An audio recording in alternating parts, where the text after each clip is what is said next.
Howdy, folks. I'm Nim Jickles, and this is the Ain't That a Bitch podcast, the first official episode. We recorded a pilot a couple of weeks ago, and I think it went over pretty well with the test audience. So, yeah, let's go. We're doing this thing for real now. Really excited to be starting this. It is feeling so much more professional. I got an actual microphone set up now, and like a whole recording crew of one person. It's Aiden Ballard. Also, a special thanks to Aiden Ballard, because he got this whole thing kickstarted, really. He had the idea. He really set the whole thing up. He did all the heavy lifting. I pretty much just emptied my wallet out for him and poured out my heart and soul into his work. But overall, it went great.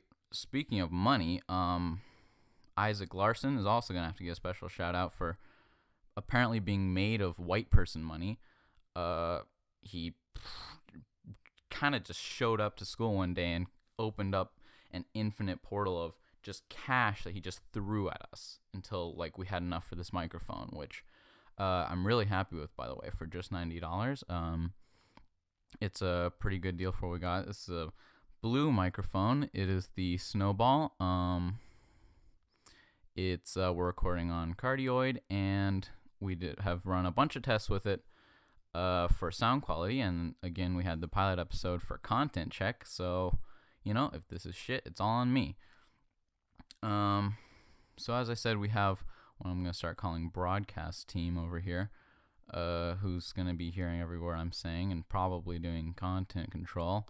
So if I start getting out of line, you know what happened. So like I said, I had the pilot episode, but for those of you who didn't listen to that and never will because you're not special friends of mine, and don't know what's going on, well, I'm Charles. First name Charles, last name go fuck yourself. And this is a podcast I'm going to start recording every week on Sunday, except for today, which is Saturday, because fuck you, that's why. And it's going to be on every Sunday, and it's going to come out every Sunday until the end of time if I can help it. And the idea of the podcast is there's no theme. It's absolutely not scripted at all. It's just I come on and I rant about and talk about whatever is on my mind at the time. The only thing resembling like a plan is, I guess, over the course of the previous week, I'm going to try and work up topics and ideas that I want to talk about, but, they pretty much just come up as they do, come up on their own, and I get to them whenever. I'm not trying to please any audience. I'm not going for any target audience. I'm not trying to put out any specific kind of content, This is not here for a specific thing. I'm probably going to talk about movies a lot because that's just what I do, but it is not a movie podcast.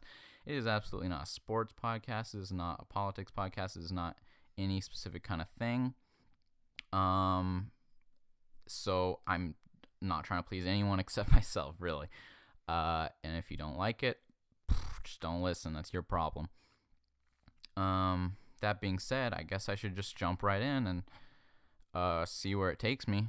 So as I said, I wasn't able to record last week, which was unfortunate, but it worked out in the end because it took time to get up the money to get this microphone. So I think it's going to end up being better quality. Good things come to those who wait. But the reason I couldn't record, the actual reason I couldn't record last week was because I was out of town all weekend. I was in Edmonton seeing Elton John's Farewell Yellow Brick Road. It's his farewell tour. And so supposedly this is going to be he's the end of his touring career. He's going to be staying home. He wants to spend time with his family. And it was great. It was fan-fucking-tastic. He is an amazing dude who looks a little bit like my 6-year-old piano teacher, but he's great. He sounds fantastic. His vocal quality is amazing for an old dude like that, and he is just as full of energy as he's always been. Like, if you never got a chance to see Elton John perform live, well, you're probably a Gucci Gang loving scumbag, so I don't care.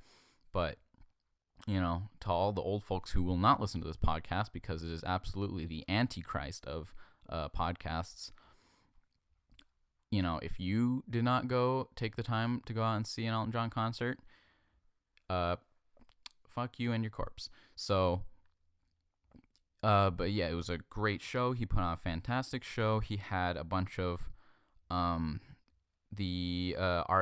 artists. He had a bunch of like the band members from his original band playing. He had 3 goddamn drum kits. He had 3 drum sets, and 3 drummers were on at one time, for at least one of the songs.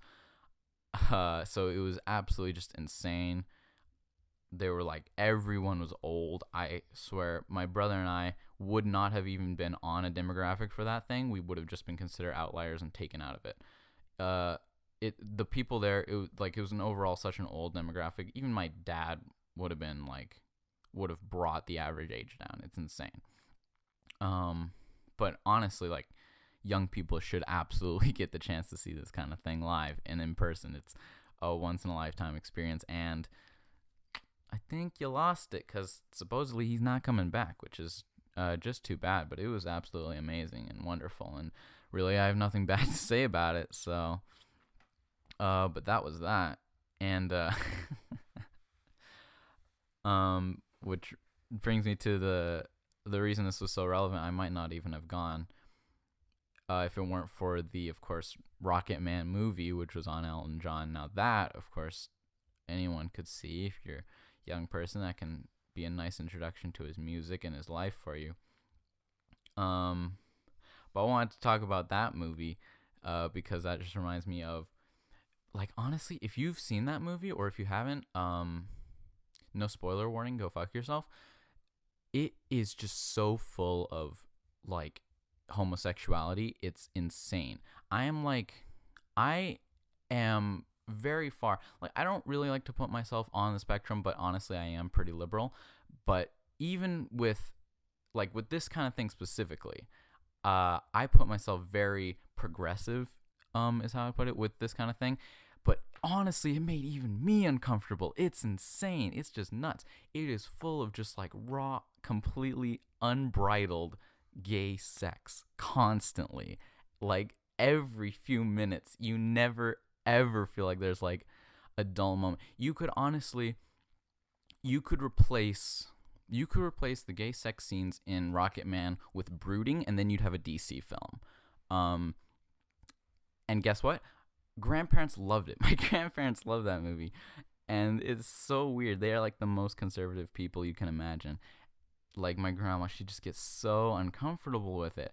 And my mom came out of the theater and she was like, your grandma really liked this movie? Sorry, no, she didn't say it like that. She's like, your grandma really liked this movie? That's crazy. She hates gay people. I'm sorry, Mom. I'm going to hell for that, amongst other things, but I'm so sorry. That's not at all how she sounds. Okay. But that was just my takeaway from that. It was a great movie, of course. It was a great movie overall, despite what I said. It was well written. It had a good story. I mean, it had a great author, God, with his divine plan for Elton John. Jesus, divine. Nope, I'm sorry. I know I said this was going to be uncensored. I know I said I was just going to go with whatever I thought. But like I said, because of Isaac's very generous donation, I'm going to tell you this right now, Larson. I'm going to avoid the subject of religion for like the first few weeks, just for your sake. But it's going to happen. I'm sorry. I can't just avoid it forever. That's going to be one of the main things. It's going to be like Disney, Marvel, Star Wars, and religion. That's pretty much going to be the things that I yell about most of the time. I'm not going to go there now for your sake. I promise. Nope, not gonna say anything about it. I'm sorry. So yeah, I'm gonna have to move on from that, but even though that is absolutely my natural segue, Yeah, I don't know. I'm getting signals from broadcast over here. The content's getting stale. I'm gonna get demonetized. No. Oh man. Uh, I'm gonna have to think of something else to think about to talk about, but it can't be forced. I don't think you want to hear about the fucking Jar Jar Binks mask. Hang up. I legitimately cannot stand having that watching me while I record. I swear to God, it freaks me the fuck out.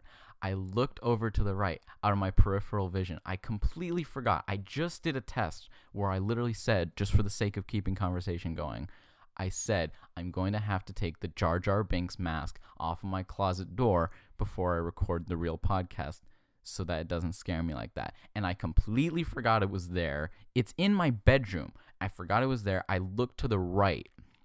I just glanced slightly to the right and saw it staring me down, and I had to just throw it out. It's nuts. It's freaking me the hell out. But it's gone now. Thank God. That thing is, I don't know why. I don't know what was going through my head when I put it up. I stuck it basically like right down my line of vision so that when I wake up, I look down and it's just staring at me as I sleep. It watches me all night. And fortunately, it's gone now. But I guess the line of thinking is like, even the demons under my bed are afraid of that mask. So, even if Jar Jar is going to kill me, at least the monsters won't.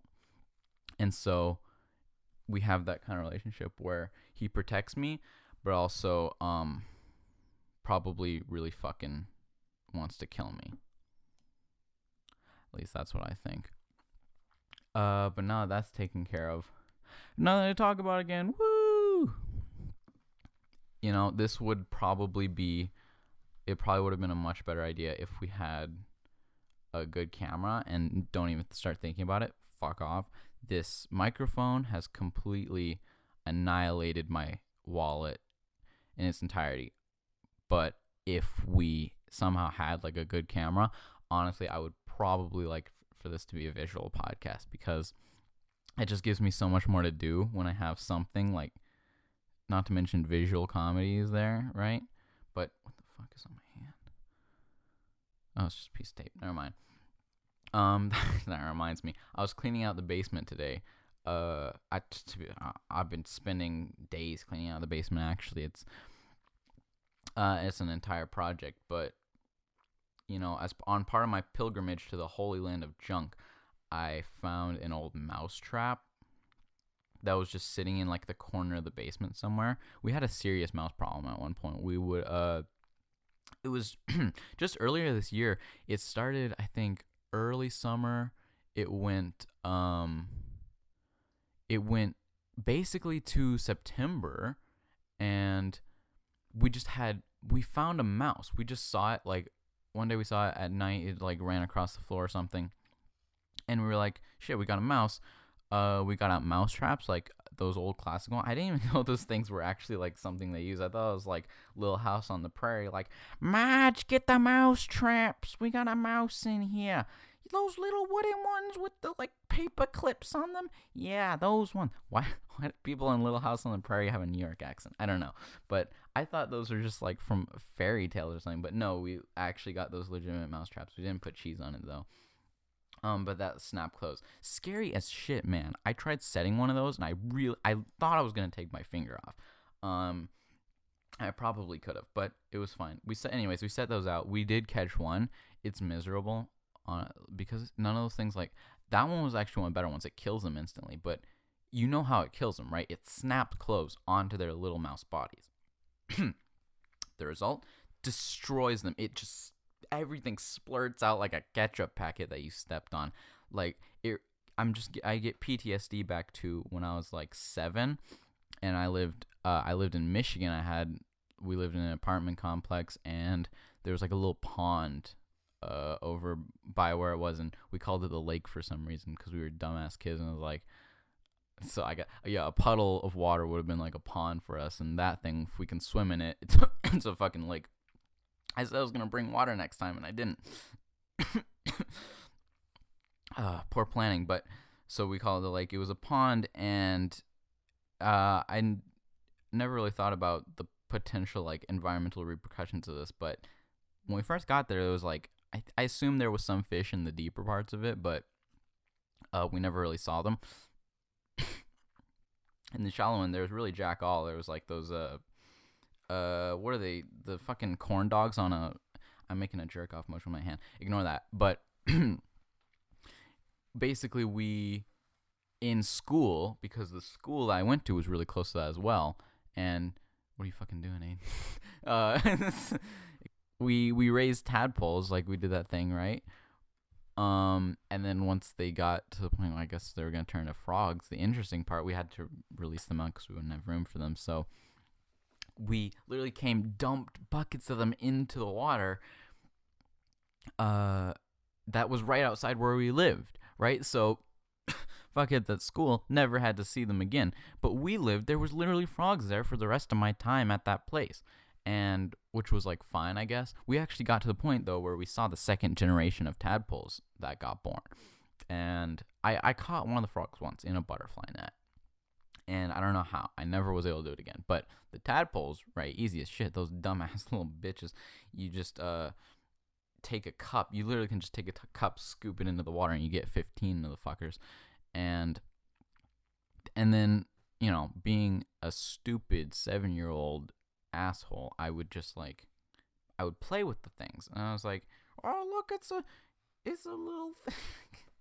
It's a fucking ball. It's a fucking black marble with a tail, right? Like, I didn't know at the time, but, you know, now looking back on it, it was like I was playing with black sperm cells. I would take them off my hand, scoop them in like a little oasis of water, where little did they know they're about to be killed in possibly the most inhumane way that I can even imagine. Like, it amazed me that I got to the point where I'm like, I don't want to step on bugs because what the hell did they do to me? And yet at the time I was like, I mean, there was no malintent, but I was like, let's just see what happens, okay? You know, it's a social experiment. I just held them in my hand a little too firmly, and Christ, have you ever peeled a grape? You know how the inside's green? You ever get one of those grapes with the really, really loose skin, so that after you've peeled it, you can actually pop the whole grape out, and then you get the whole skin instead of just like little strips? When I was 7 years old, I had little black grape skins, except they were tadpoles. And the inside was not a delicious naked grape. It was green, though, but it was their insides. It was all one ball. I never could find a brain, intestines, a stomach. It was all one. It was just a ball. It was a green ball. That was their life. And I removed it. And honestly, I don't know how that didn't traumatize me as a kid, but I think I traumatized myself just now a little bit. Yeah, I killed tadpoles. I think I probably got about like 7 or 8 of them before I realized, like, stop doing that. You'd think one would be enough, right? I picked one up, I held it too hard, it popped out. It's like, what the fuck happened? Will it happen again? I don't know. Scientific method, you know, just test it once and it happens. That doesn't necessarily mean it's always going to happen. So I guess I had to try a few more times before I got the message. Don't hold them that hard. I think psychopathic me at the time probably got some amusement out of it. You know, little did they know that I was just squeezing life out of those poor tadpoles. But that was sick. That sucked. How did I get here? I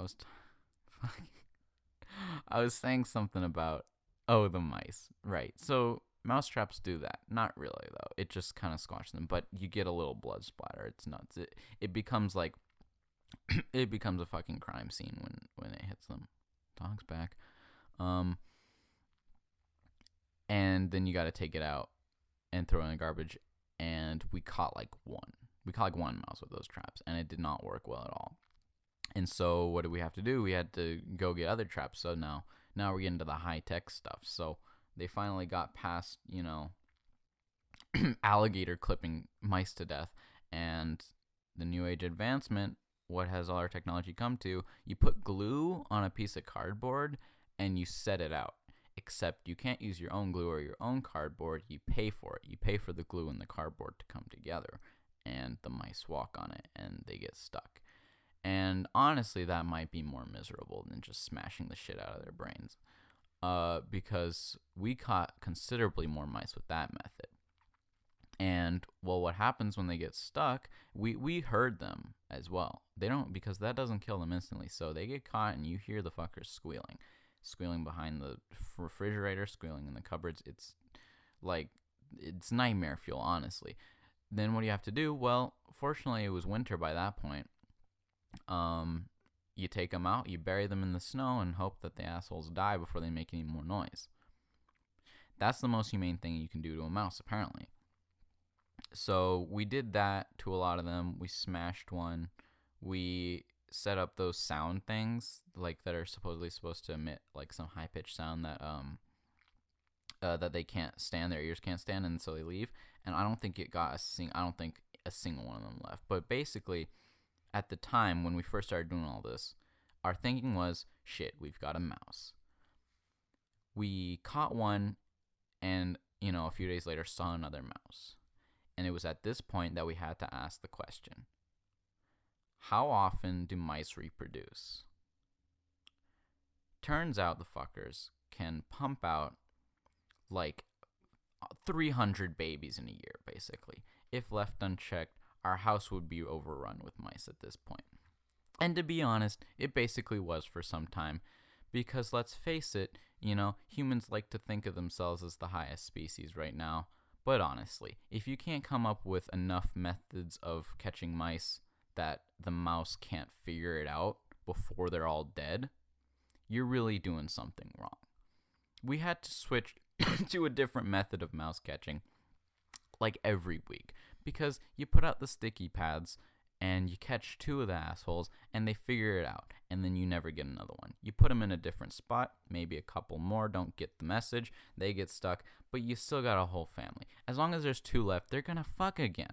And then what are you're done. You can't stop them. Honestly, I don't know how we ever got rid of them. We had about 3 instances where we were like, we've got them all. They are dead. We caught the last one. And then a week later, a little fuck would show up again. And like, they run like shit. It's like the little, the baby zombies in Minecraft? That's what they're like when you see them, especially the young ones. Because we started getting babies, We coddled the old fucks. I think they probably got like mouse Alzheimer's or something. They just stop figuring it out and they just kind of walk into the trap. Maybe they were like us. Maybe they get to the point like midlife crisis and they just get depressed and they're like, just let the snap trap take me away. But their babies wanted to live. And the little sons of bitches, they lived. They lived for a very, very long time. And now finally we haven't seen one for about a month and we're hoping and praying that they're gone for good. We are celebrating genocide. Moving on from that, what I was actually trying to get to was, while I was cleaning the basement the other day, I found one of the sticky pads that we were using to catch the mice during that time. And the goddamn thing, it's gross. I don't know, we just forgot to clean it up or something. We left it out for a really long time.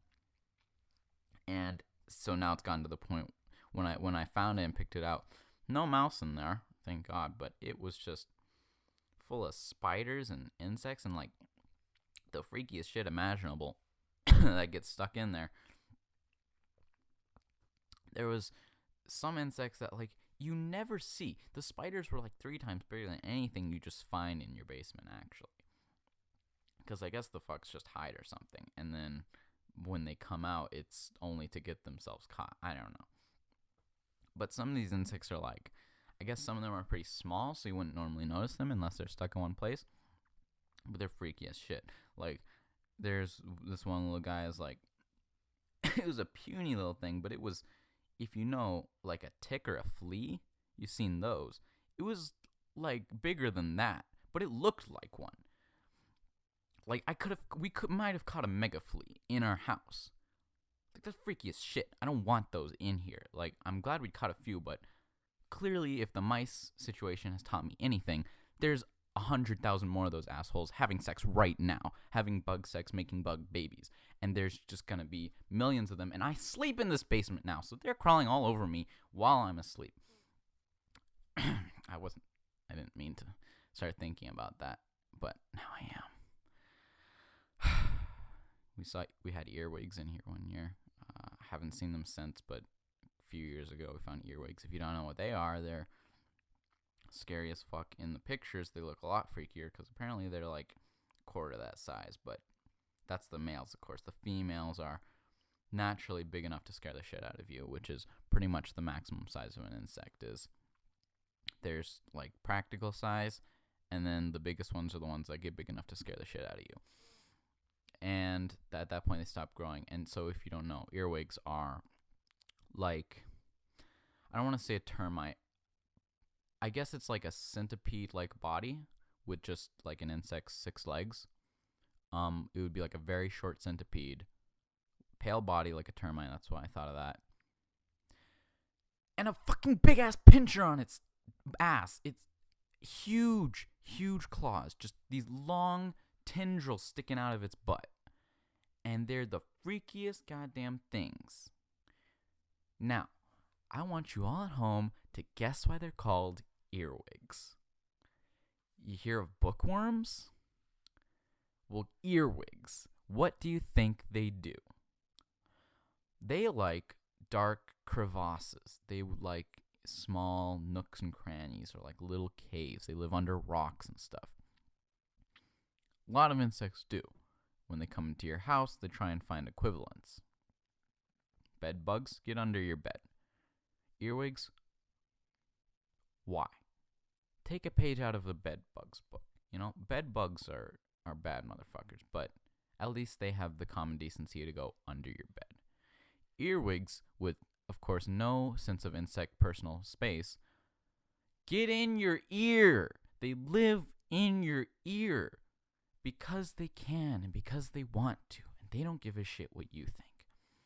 So they find your ear, and they think it's like the tunnel from Guardians of the Galaxy 2 in motherfucker Ego's heart. They just want to slip right in there and plant their little earwig eggs all up in your brain. Or something. That's not true. I'm sorry. I'm over-traumatizing it. But they do. They live in your ear. And they have big-ass claws. And I think that really sums up the whole problem I have with the situation. I mean, I did some research, and apparently they don't actually use their claws for, like, attacking. It's got some name. It's like an appendage that a bunch of different insects have. And some of them use it for, like, eating. Some use it for mating. Some of them do use it for combat. Apparently most earwigs don't. Do I look like I get... Well, you can't see me. Do I sound like I give a shit what they use it for? I do not care if that's a 2-pronged dick. I don't want it in my ear. I don't want it anywhere near my face. But that's where it goes. And fortunately, like I said, we haven't seen them for years. And I just recently moved to the basement. So in theory, I haven't ever had to deal with that. But how would I know? How would I ever know? Thank you. This podcast has single-handedly made me completely paranoid, and now I want to put up cameras in my room because I can't go to sleep anymore. So that's just excellent. It's fantastic. I hope you all at home are getting all the same tingling sensations on your skin as I am right now because misery loves company, and I want you to all be miserable fucks with me. I'm glad that that's settled, so let's move on with our absolutely terrible fucking lives now.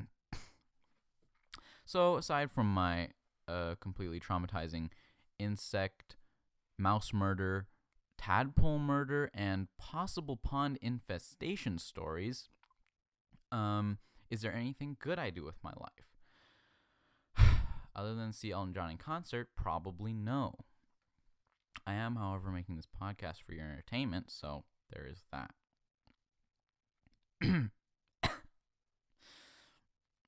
I wish I could just have a list of topics I'm going to cover on these podcasts, but to be honest, I feel like that would detract from the authenticity of it. So, and you may be thinking, like, But I thought you're not trying to appeal to any audience, so why would you care if it's authentic or not?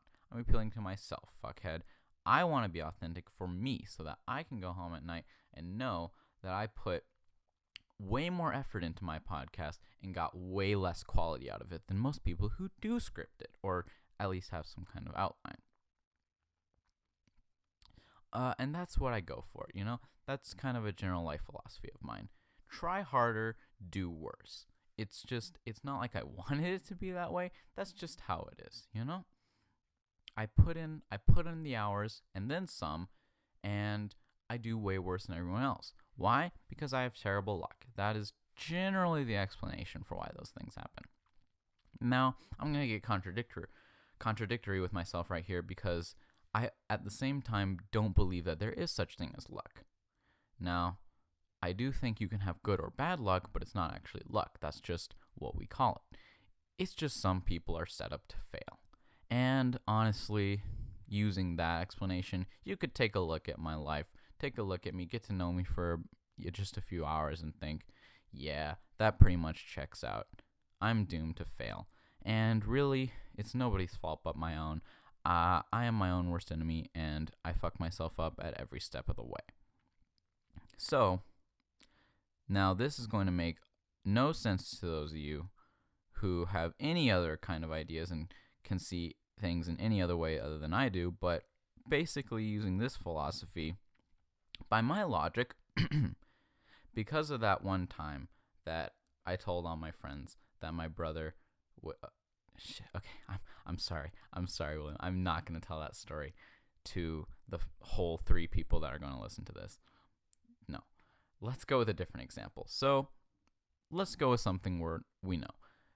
Because of the time that I squashed the life out of 8 or 9 baby tadpoles who did nothing wrong to me, that is the reason why I will later land on all of my dad's hotels in Monopoly, and he will not once land on my puny pissant properties with only one house on them. Now, this is what some people like to call karma. I like the idea of karma, actually. I'm going to try to avoid the topic of religion, so I'm not going to try and come at this from a religious point of view, even though it is originally a religious idea. But I like to take it at just like face value without any of the religious implications and use it as kind of just like a life goal. I live by karma because I don't think there's, like I said, I don't really think there's any such thing as luck. Why? Well, because every single time I've ever thought it was going to rain and brought an umbrella, it never has. And every single time I have thought for sure it will not rain, even though there is a possibility that it will, it has rained on my poor, broke, umbrella-less ass. So, ergo, no such thing as luck. I really think that's all the proof I need. And so I don't believe in luck, and again, not going to try and not get religious, but I don't think there's any kind of a divine plan. So then why do things happen the way they do? Karma. Now, I don't know about the whole reincarnation thing. I don't know if doing good things in a past life can affect you in your current life, but I absolutely think shit you do a week ago is going to come around to bite your ass someday. So, really what's the takeaway from this here? Don't be a dick. Just don't be a dick to people. I don't care what you believe. I don't care what you think. I don't care what your religious ideas are, what your moral ideas are, what your political ideas are. Now, that's a big one. Really, I don't care. Liberal, conservative, Republican, Democrat, it does not matter. Just don't be a dickhead to people, treat other people right. Like, the golden rule thing, I don't know. I'm not fully behind that. Treat others the way you want to be treated. Some people want to be treated pretty weird. Like, I'm not going to go around bashing people on the head with ball-peen hammers and putting my dick up their own dick hole because, I don't want to be treated that way, but some people do. So I can't really go by that every time. It doesn't always work. However, I do think you should always, kind of think twice before you do something and think, is this going to come bite me in the ass later? And if the answer is maybe, don't do it. If the answer is absolutely yes, obviously don't do it. If the answer is probably not, don't do it. It doesn't matter. Just don't take the risk, okay? Don't be an asshole. Don't be a dick. Don't be a cunt. Don't do bullshit to people. Don't bullshit other people. Don't bullshit yourself. It's just simple rules to live by, I don't know what more there is to say. Don't be a dick, and people won't be a dick to you. Now, that being said, I'm sorry. I'm sorry to all of you listening there. That probably screwed up your audio quality. But, anyways, that all being said, that's quite a considerable amount of hypocrisy coming from me. I'm gonna have to be honest with you. Talking about not being a dick, as you already know about my squashing to death tadpole stories, I haven't exactly led a saintly existence. Naturally, I'm gonna find it very difficult to come up with good examples off the top of my head, but it does remind me of a time. Oh, I'm sorry, I don't. It's more bug death. Okay, we're coming back to bug death. I'm sorry, but this summer, while us cats were away, the mice were at play. They were just having a constant fuck fest while we thought they were all gone, but we didn't know about that at the time. We were away on our summer vacation, having a really nice time, right? We decided to go on a road trip. We went across the states to go visit family. My dad's side of family is all from the U.S. We were going to go visit them. They live in Lake Charles in Texas. Lake Charles is in Louisiana, and some of them live in Texas. And we were all going to stay at a lake house in Missouri for a week. And on our drive there, we decided we would stop by a few relatives' homes and just, see how they were doing. Some of the relatives that weren't going to be on the vacation, obviously. Cousins removed, my dad's aunt or something, people who are kind of further out, not really part of the immediate family. And one of the people we visited was my dad's cousin and her family. And so we went and we talked to them for a bit, and everything was fine. Everything went fine all through that day, and it came right to the end of, we were just about to leave. We had the door open, and my dad he opened the door, but he's facing away from the door now, to say his goodbyes to his cousin. And I look out on the porch, and I see a big ass, one of them leaf insects, You know what I'm talking about? Katydid. That's what it's called. The katydid, right? It's huge. It's green. It looks kind of like a leaf. The thing is massive, and it just leaps its dumb ass right out from the bushes, directly into the center of their welcome mat. Okay. And you know what they always have in books? Where time slowed down, things are emotional. That's bullshit. No, that's exactly what happened. Time slowed the fuck down. I saw every millisecond of my dad lifting his foot, stepping backwards out the door. And I saw every single frame, if it was a recording, every frame by frame of his foot coming down. As I said, no, Dad, don't. And he came down and smashed that katydid fuck into the welcome mat. There was just guts and green all over the welcome into our beautiful home. It was gory. That's the only way I can describe it. There is something awful about, I hate to say this, but I have to be honest. The bigger something is, the worse it feels when it dies. I'm sorry, small fox, but if I can't see you, your life does not mean as much to me. And I think really that applies at all scales. So Parker, look the fuck out. But really what I'm saying is that katydid was enormous. It could have probably stretched out across my palm. And the way it smashed, it crunched. And remember what I said about the mice? Remember what I said about the tadpole? Well, here we go. Batting 3 for 3 is the katydid whose head popped clean off, except it wasn't clean. It was hanging on by a thread. That thread is something that I've seen in insects before. And that is some strange lifelink thread. And apparently, as long as that thread, that little gooey yellow-green thread is attaching their body to their head, they can still live. They can still live with their head completely removed from their body. And that is exactly what this katydid did. It continued to live and squirm around on the ground, screaming at the top of its katydid lungs, which it doesn't have. but it was making its chirping noises. It was going, ree, ree, screaming its goddamn head off, and I just felt miserable at that point. But it was doing like that, and like I said, it was squirming. It was like kicking its leg, trying to jump out, like jump away, and that was it. Like, that was literally it. It was living. It was alive. It didn't look like it was gonna die anytime soon. And we're like, this is terrible. I'm so sorry. We just committed murder on your front step, and now we have to leave. We have to keep going on our road trip. Like, we're on a deadline. We can't stay around to give this thing a burial. It was the worst ending to a visit ever. It was like, it just went straight from, hey, hope to see you again sometime, this has been great, to, oh my god, I'm a criminal and I'm leaving now. And I just felt terrible for it because I knew it was still alive, and everyone basically just left and went to their car. And then, so I had this moment.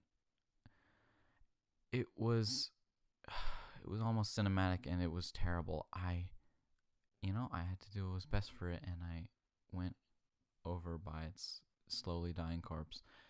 I found a large and heavy rock, and I ended suffering. And then I tossed it into the bush, and that was the end of it. Hopefully, I left it for the birds, but going back to previous murder stories, that did traumatize me a little bit. Not quite as much as my grasshopper story. I feel like I shouldn't get into that one yet. I may have to lead off on that one next week. But we are going to have to start wrapping up here in just a second. So, I hope you enjoyed a podcast full of murder and death, because if you didn't, that's unfortunate. That is really what we got today. I was not planning on this at all. I swear to you, I did not plan a single part of this. This is just, as you can see, I worked off of an Elton John concert, and this is what I got to. So, again, normally there would not be this much of an intro, and there would not be this much of an outro, but this is the first episode, so for newcomers, just want to kind of give you an idea of this is what it's going to be like. I'm going to come in, I'm going to start talking, and at some point I'm going to stop. It may take an hour, it may take 45 minutes, it may take up to almost 2 hours. I don't know. I'm aiming for around an hour, but it's completely free form. It could just stretch on and on and on. Sometimes I could just go on forever.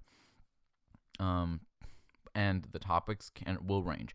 There will almost definitely not be another entire episode dedicated to me murdering small animals, but it could be something completely different, and it could go on for the entire podcast. I could just jump around from one thing to another. It can really go any way, shape, or form, but whatever doesn't end up happening, I'm pretty happy with it. I'm liking this. I'm excited to see how this is going to turn out.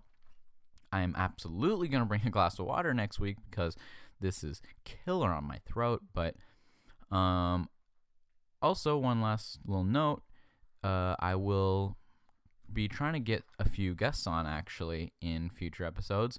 So sometimes it'll just be me. Sometimes you'll get some of my friends, and hopefully we'll get a little bit extra content out of that, get some and mix it up, in case you get tired of my silky, smooth, buttery voice.